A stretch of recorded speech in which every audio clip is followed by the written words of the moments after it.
Hey guys, welcome back to the channel. I just finished watching Dandadan episode 11 just because it's out. I know people are gonna ask.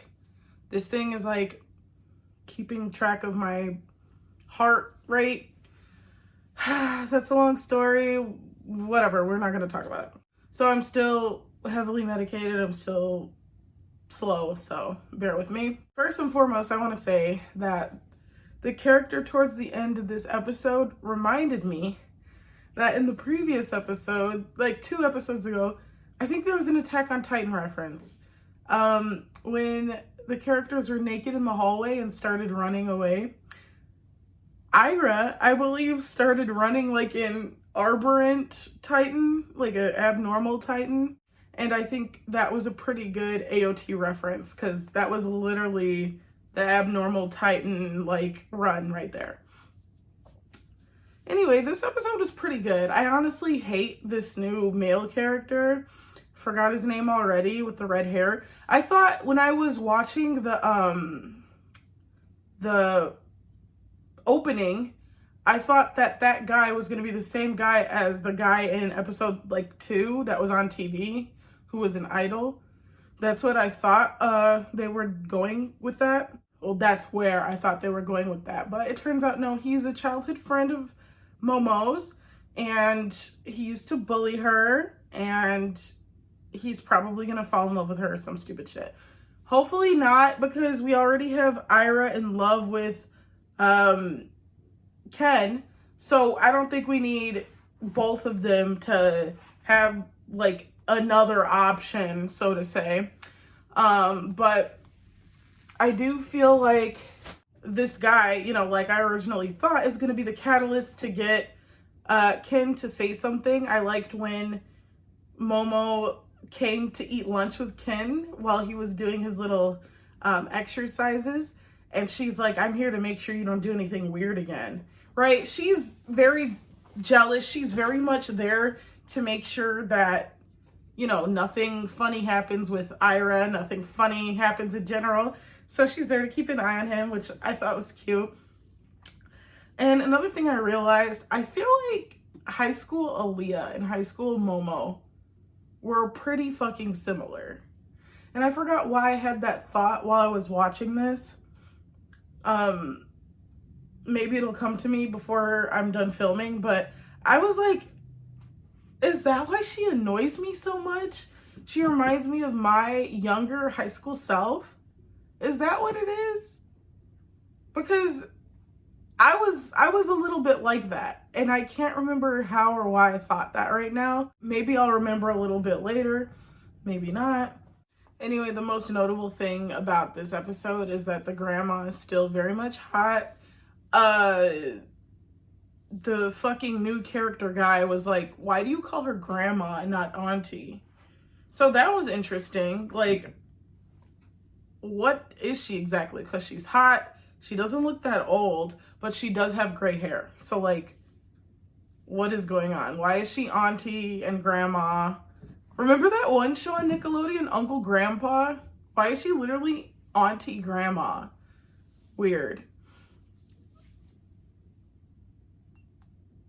So I have to like press this whenever my heart starts to feel weird, and then it records whatever is happening. Anyway,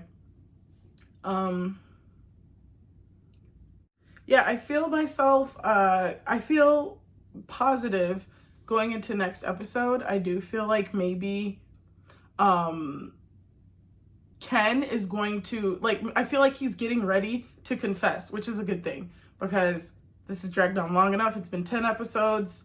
Let's get this confession. These 2 little robotic mechanical things, they're confessing to each other. The sun is setting. It's romantic. It's beautiful. He's presumed to have Ken's leftover, like his last golden ball. So that's why they're following him. I liked how Momo's friend was like holding on to her. I liked how he thought that Ken was a fucking monster too. And he's like, another monster got us. I liked all of that. And then at the end, of course, I liked how Ken was just observing these 2 like mechanical things talking about like, oh, my life became colorful as soon as you came into it. I thought that was a pretty strong visual. I think that serves as a pretty good catalyst for him to hopefully next episode fucking confess. Somebody has to confess. Like, you've already seen each other be jealous about another girl, about another guy. You've already seen that.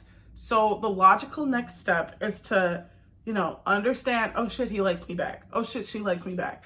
Okay, let's get together. That's the logical next step. So I hope they reach that in the next episode. And I'm not sure if how many episodes there are of this season. Maybe there's 13, maybe there's 12. But it does look like we're going to get some sort of definitive action on Ken's part in this next episode. So I'm looking forward to that. Anyways, that is it for what I had to say, I think. I give this episode an 8 out of 10. It was nothing special. It was nothing spectacular. But it does look like Ken got the perfect catalyst to this next step, which is confessing his feelings. He looks a little bit closer there. I liked how, you know, Ken was comparing himself to this guy. He's like, oh my God, he's tall and he's, you know, definitely an athlete and blah, blah, blah, blah. And then he's leaving her house and she's like, Ken, it's your turn. And he's like, we're taking turns. That was such a boy answer. A boy question / answer. That pissed me off for her. But she's like, yeah. And he's like, okay, see you tomorrow. And she's like, and then you can just see the tension between the two. Like, they both have so much more that they want to say to each other. But they don't, but they can't. Momo goes back inside of her house and her friend is like so aggressively annoying. Like, that is the worst fucking character I've seen in a long time. And he pisses me off specifically because I feel like I had 2 personalities in high school. There was my Momo personality where I thought I was like so cool and so above everything else. And then there was my that guy personality where I was, in hindsight, the most annoying thing on the planet. Like, I literally thought I was like a comedian. Like, I literally acted like that guy. I didn't stand up and make a scene like that, but you know, with the teachers and shit, I was always the class clown. I literally won class clown in high school and in middle school. Like, they did like awards, you know, oh, most likely to do this, most likely to do that, class clown, female and male. I won class clown in high school and in elementary and in middle school because I was so fucking annoying. Like, teachers hated me, but everyone knew my name. Which I don't think was worth it in hindsight. Like, I was actually a menace. Anyway, that is it for this video. I'm definitely gonna go to sleep now.